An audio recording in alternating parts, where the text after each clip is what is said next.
Bismillahirrahmanirrahim. Assalamualaikum warahmatullahi wabarakatuh.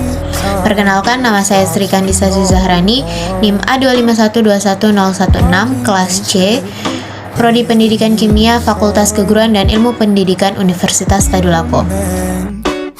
Pada video kali ini kita akan membahas mengenai aliran-aliran filsafat pendidikan, di mana yang akan kita bahas pada video kali ini yaitu aliran filsafat pendidikan progresivisme dan aliran filsafat esensialisme.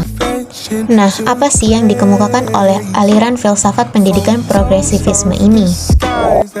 Aliran filsafat progresivisme ini dikemukakan oleh John Dewey, yang dimana aliran ini bermuara pada aliran filsafat pragmatisme yang dikenalkan oleh William James.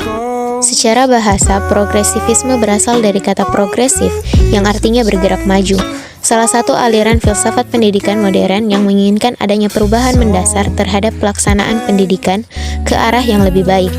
Progresivisme merupakan suatu aliran filsafat pendidikan yang berasumsi bahwa manusia itu mempunyai kemampuan yang unik dan luar biasa, serta dapat mengatasi permasalahan yang mengancam manusia itu sendiri. Progresivisme juga menolak corak pendidikan yang otoriter yang terjadi di masa lalu dan sekarang. Progresivisme menghendaki adanya asas fleksibilitas demi memajukan pendidikan yang memberikan kemerdekaan dan kebebasan pada peserta didik dalam proses pembelajaran. Secara sederhana, prinsip-prinsip aliran pendidikan progresivisme dirumuskan sebagai berikut. 1. Peserta didik harus bebas dan berkembang secara natural.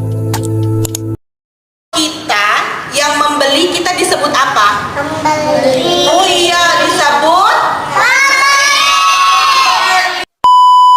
2. Pengalaman langsung adalah rangsangan terbaik dalam pembelajaran.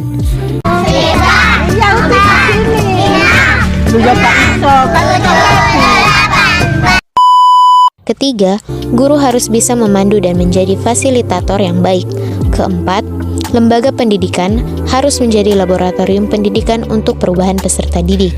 Kelima, aktivitas di lembaga pendidikan dan di rumah harus dapat dikooperasikan.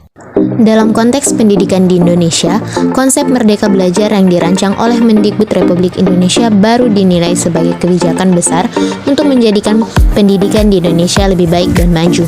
Selain itu, kedua konsep pendidikan ini memiliki tujuan yang sama, di mana menawarkan kemerdekaan dan keleluasaan untuk mengeksplorasi peserta didik secara maksimal sesuai minat, bakat, serta kecenderungan masing-masing peserta didik. Kemudian, bagaimana pandangan aliran filsafat pendidikan esensialisme? Esensialisme mempunyai pandangan bahwa pendidikan sebagai pemelihara kebudayaan. Aliran ini menginginkan manusia kembali kepada kebudayaan-kebudayaan lama yang telah terbukti kebaikannya dalam kehidupan manusia. Aliran filsafat esensialisme ini menganggap nilai-nilai berbudi pekerti yang baik itu terletak pada warisan-warisan budaya yang telah membuktikannya. Para esensialisme berpendapat bahwa fungsi utama sekolah adalah menyampaikan warisan budaya dan sejarah kepada generasi muda, di mana pendidikan harus menanamkan nilai-nilai luhur yang tertata. Kaum esensialis mengemukakan bahwa sekolah harus melatih, mengajar, atau mendidik peserta didik untuk mampu berkomunikasi dengan jelas dan logis. Keterampilan-keterampilan inti kurikulum harus berupa membaca, menulis, berbicara, dan berhitung. Sekolah harus bersifat praktis dan memberi pengajaran yang logis dan mampu mempersiapkan suatu keterampilan bagi kehidupan peserta didik. Dalam hal ini, sekolah tidak boleh mempengaruhi atau menetapkan kebijakan sosial. Adapun prinsip-prinsip aliran esensialisme sebagai berikut. 1. Pendidikan haruslah dilakukan melalui usaha keras. 2. Inisiatif dalam pendidikan ditekankan pada guru, bukan siswa. 3. Inti dari proses pendidikan adalah asimilasi dari subjek materi yang telah ditentukan. 4. Tujuan akhir pendidikan adalah meningkatkan kesejahteraan umum karena dianggap merupakan tuntutan demokrasi yang serupa.